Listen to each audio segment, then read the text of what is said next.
Alors, voyons dans cette vidéo les techniques recouvrantes et conditionnées, plus particulièrement la SAP et la futurisation.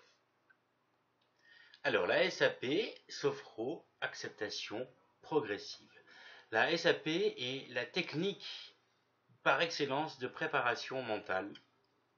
Elle consiste à faire vivre par anticipation une situation anxiogène de façon positive. Dans la SAP, on va préparer le sujet à ce que tout se passe bien. Prenons un exemple concret. Je dois m'adresser à un auditoire, à un public, et j'ai peur de ça. Qu'est-ce qu'il peut se passer?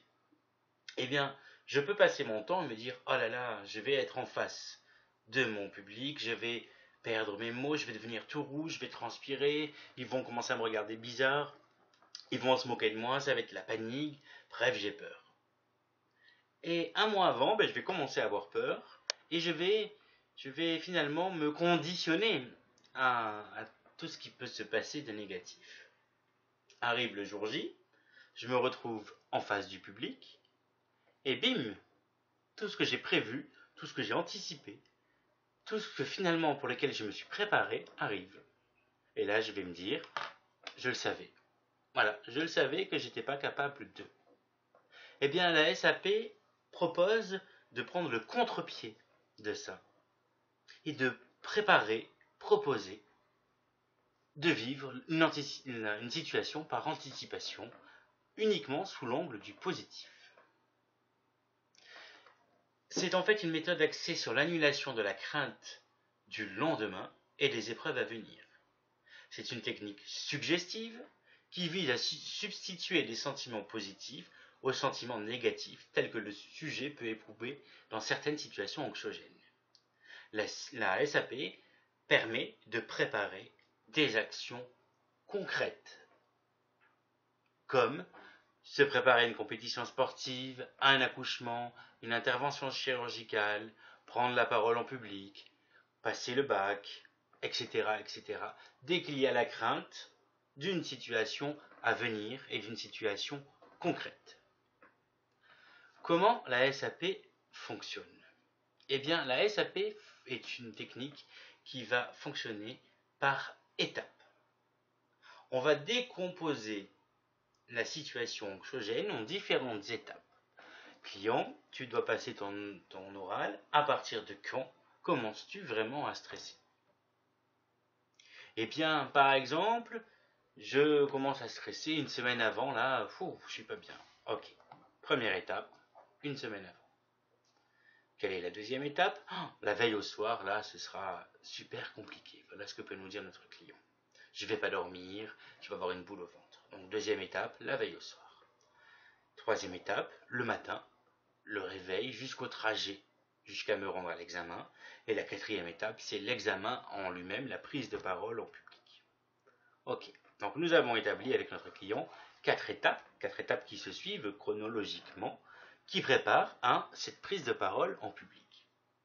L'idée, c'est de lui faire vivre en 4 étapes, 4 séances, une étape par séance, de façon positive.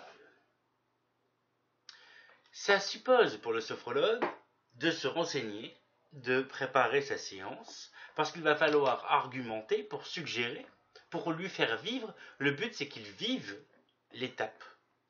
Donc la semaine d'avant, la veille au soir, le matin jusqu'au trajet, et l'événement en lui-même, il faut que votre client le vive. Donc nous, il va falloir qu'on l'accompagne dans nos propositions pour une acceptation progressive à ce que tout se passe bien. Un exemple, eh bien prenons le trajet. Eh bien dans le trajet, tout se passe bien parce que, client, tu vas utiliser les exercices de respiration que nous avons appris avant. Donc tu te sens totalement calme, détendu, serein, prêt à affronter le public. Un autre exemple, séance 4, on est en face de l'auditoire, en face du public, eh bien, hop, on active notre ancrage de ressources, notre ancrage de courage, on retrouve instantanément du courage, et donc on est prêt à aller défendre ce qu'on a à dire à l'oral.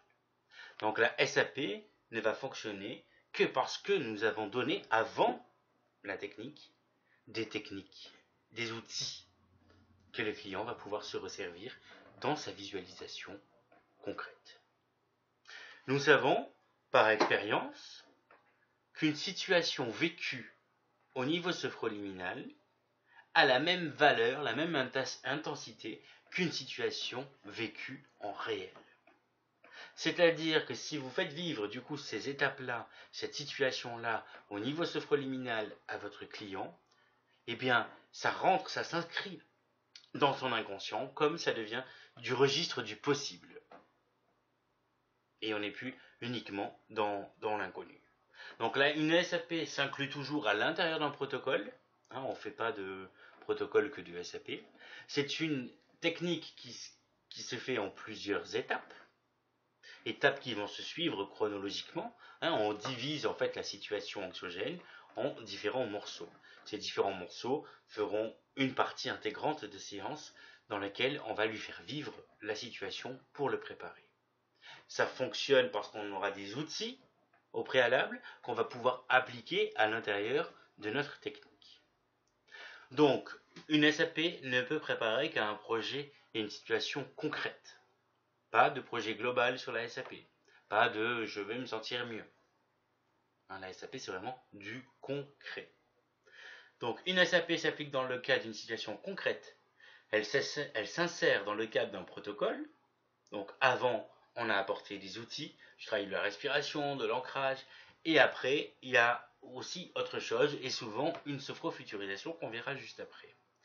Est efficace car nous avons au préalable apporté des outils à notre client, rendant possible la visualisation positive.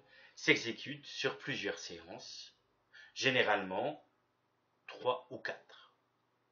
On ne va pas non plus aller au-delà de 4.